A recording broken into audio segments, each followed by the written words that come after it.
Hey Changelings, Tova here. Today I'm going to walk you through another card play practice. This is called What I Want, and I'm actually going to walk through and choose cards and kind of talk about them. So I anticipate this might be kind of a long video, so let's just jump in. I'm using different decks. You'll need at least one imagery-based deck for this practice. And then also an optional deck of actual practices. I'm of course using my Whole Health card deck. Again, this is available on Amazon and Etsy. Links to purchase this deck are in the video description. If those links don't work, they are on my website, tovaabelmancoaching.com. So first I'm going to walk you through what this practice actually is. So the first card that you are going to draw, I'm going to be using this deck. This is not a tarot or oracle. This is just a deck of images. This card will reflect what it is that you want. So it reflects something that you want or something that you're drawn to. And so you can, again, choose the card in any way that you want. I've previously described like a 9 card and a 4 card technique, and you can approach those using what I refer to as improv or an intuition type of method. You can also just, shuffle per usual and just choose a card from the top, however you want. I've also talked in my previous card play videos about the role of synchronicity as an optional concept to kind of infuse into your card play practice. And just speaking personally, I like thinking in terms of synchronicity, thinking in terms of, imbuing the card that cards that come up are significant. And then also kind of having that autonomy, like if I'm using an intuition method, like I have 9, random cards, but I'm also using my own autonomy to choose the card that most resonates with me and that I want to work with. And I also want to just I'm going on a tangent right now, but another way that card play differs from like a traditional oracle or tarot card reading is I've observed that, and some people think or use tarot in the way that, it's the universe communicating, spirits, guides, whatever, and that's totally fine. It's just that card play functions differently. The cards, in the context of the question that we're exploring, are essentially acting like a mirror for our minds, right? So all the answers are within us. The card, the imagery, functions as a precipitate to highlight or to illuminate a specific facet of our experience that maybe is in our subconscious or that's not directly in our conscious mind, but we're kind of pulling it up in a sense. And so that's how the cards and the images function in card play. Like I said, a mirror for the mind. Okay, so enough of that tangent. So the first card represents what it is that you want. And so when you choose this card, and same for the other 2 cards, and then I'll talk about the optional practice card, you will kind of describe the imagery on it. You can journal, of course, but because we're incorporating elements of drama therapy and improv, we aren't sitting there necessarily and writing out what we're going to say. We just get up and embody. And I think that the process of writing and slowing down is certainly valid and useful. I love journaling. Slowing down and writing is a more thoughtful process. Whereas when we are just embodying and improvising and moving and speaking, we might come up with something that we maybe would have filtered out if we were going to sit down and write about. So it's a different process. They're both valid. They can both work, so do whatever works for you. Tuning into the image, the coloring, the lines, the experiences that are being conveyed, and how they are relating to you in this moment in the context of the question. So, card 1 is about what you want. Card 2 is about what blocks you from having what it is that you want. And so this card reflects whatever that might be. And you would work with this card and the imagery in it similar to card 1. And then card 3 is how to get what it is that you want. So this is a card that could support you in getting what it is that you want in the context of cards 1 and 2, maybe helping you overcome whatever it is that that's blocking you. This is kind of an energetic card. It's not necessarily a specific practice. And so then that's where that optional practice card, the 4th card, would come in. So this would help you identify a practice that you can engage in that would be supportive and beneficial for you in the context of these cards that you have previously worked with. Now, I also pulled this book on symbols. I got it at Costco a while ago. As you can see, I really like this book. I'm having it just as a symbol on one of the cards that I want to explore in more detail. All right, so with that said, let's jump in. So I'll take these out of the way, move them to the side here. And I'm going to first start off with these. So I'm just going to shuffle them. And I'm going to do my 9-card selection process. So just thinking about what it is that I want. I don't really know anything more specific. This practice is just helping me kind of tune in to what it is that I want in this moment. So I'm going to use the intuition method. So that means I'm going to turn all 9 cards up right now. So here's card 1, 2,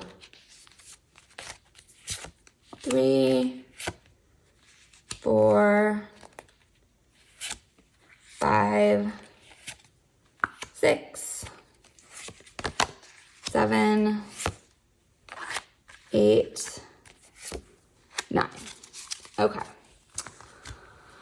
All right. I'm going to stop here right now and take some time to kind of sit with these and think these over. All right, so this card just really stood out to me while I was laying them all out. It's kind of what I gravitated to. I don't really know why exactly.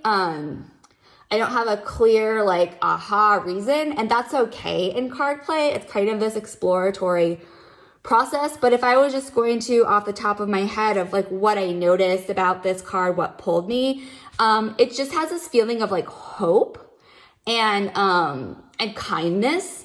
There's this illuminated flying key. It almost is a little bit of an angel wings. There's these locks. And, hopefully this key can unlock something. It's this really kind, it conveys a kind gesture to me. I don't know what the significance of this little chain link that's illuminated. It's missing. There's no lock there, which is kind of interesting. And here we can see some broken chains. And so that's kind of interesting, this process of being unlocked. It's in process, right? It's not totally locked up. It's not completely free. So maybe there's some kind of deeper element of me seeking some kind of freedom in some way. So now I'm going to pull a card about what's blocking me from having that kind of freedom or freedom in some area of my life. I can definitely think of some areas that might be applicable too. So I'm going to move that out of the way. I'm going to do 9 cards again, and I'm still going to do my intuition. So I'm going to lay down 1, 2, 3, 4, 5, 6, 7, 8, 9. So as you can kind of see from these images, it's a little bit of a dark deck. I chose it intentionally. It's kind of a more shadowy element, something that is blocking me that maybe I'm not entirely aware of. I'm not super well versed in tarot card meanings, so I don't know what all of these mean just off the top of my head. I think swords is like the mind to some extent. So I'm kind of tuning in to that meaning. So I'm going to pause this video right now and kind of sit with these cards for a little bit and just go and choose the one that is most calling to me when I think about, being blocked with this card in some way. So I chose this Six of Cups card, and I think what really grabbed me was the figure who's kind of like really hunched over and kind of like really almost, it seems like very absorbed in whatever this like task is that they're involved in. It almost looks a little bit like almost like a mermaid's tail or something. It's hard to kind of see. I also think the cups speak to emotions in the emotional realm. So, some kind of emotional block. So this is kind of telling me that it's more in my mind than some kind of actual thing that's happening like externally. More like I'm the one who is maybe blocking myself in some way. There's like these little figures here. So I feel like these are all like little parts of self maybe that might not always be the most like helpful in some ways, right? I'm really big on thinking in terms of parts of self and inner roles. These could also be parts of self that might be helpful to use to kind of break out of this.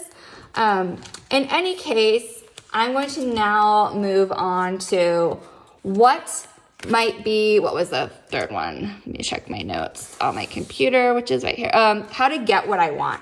So if I want this kind of sense of freedom, this is more about the kind of energy that would be helpful for me to have that freedom. And I'm going to choose 4 cards using the intuition method. So, let's see. So 1, 2, 3, 4. Okay. So I know that in this particular deck, there are reversal meanings. So I'm just but in the context of card play, I'm not necessarily going to use them in that way. I don't even really need to sit with these. I know which one stood out to me right away. It was flexible. So this definitely stood out to me. I think this is, thinking in terms of the role of like the mind that, this is more about cognitive flexibility, which is part of my whole health card deck. I think that's really, really important. Being outside in nature. So this is encouraging me. Yesterday I did a practice from Whole Health about nature and the importance of being in nature. So that's what this is really calling on me to a type of energy that would help me get here. And just the expansiveness. There's like so much space here, and just remembering that, in contrast to this is kind of like hunched in. There's this very like contracting energy. Actually, it's kind of interesting. This figure is like curved that way, and this forward, and this character is curved kind of in the back. So they're kind of like opposite, I guess. So if I'm just looking, and again, in your own card play practice, or if I was doing this, in a more detailed way, I would certainly want to kind of look up the meaning of a 6 of Cups. I'd want to look up the meaning of this card in the context of the Oracle deck. Like I said, this card has no set meaning. So again, this is about finding freedom in some way. I am the one blocking my own self. And an antidote is kind of developed, and again, I think this is more about like being very inward focused, right? They're kind of like curling in on themselves. And this is about moving outward into nature. So now this is where the optional deck of practices comes in. So, you know, all of this is really, really nice. That's great. But like, okay, what can I actually do? What is something that I can actually go and do that would support me in overcoming the block and getting more to a sense of freedom, being more flexible in my thinking, whatever it is. So I'm gonna, again, choose the intuition method. Again, I'm just kind of shuffling these. I'm not looking, so we'll see how this goes. So here's the first one. So taking a vacation, that would be really nice. Having a grounding object. Pausing. I think these are all from the restoration and the restore domain. And then keeping a food journal. I've talked about this one already. So if I was going to think about what would be the most helpful for me in the context of all of this, and something that I could actually practice, I'm thinking grounding object. So this is, I'm not going to talk, when I pull this card in my whole health deck videos, I'll talk more about the image and everything, but this is about coming back into the present moment when you're hooked on intense inner experiences, right? So it's tapping into this element of the inner world. So whether those are thoughts, memories, physical sensations, helping to act more intentionally rather than emotionally, right? So the cups, again, are that emotional world. These different types of things that could be a grounding object and different ways to work on it. And just really using a grounding object to come back to the present moment. And I think that is very aligned with these cards and what I'm kind of exploring in the context of this card play practice, right? So we started off with this inner sense of, this idea that just really landed for me, this hopefulness of like finding freedom in some way. What's blocking me is this inward energy that might be really emotionally, that's just really internally directed. Instead, we need to get that energy going out, this idea of nature. And then how do I do that? Right now, today I'm going to practice with a grounding object. So this is the practice that I will use for today. So that's a card play practice. I hope this was helpful. If you try it, let me know in the comments. And if you made it this far, drop a unicorn emoji in the comments. And I will see you next time.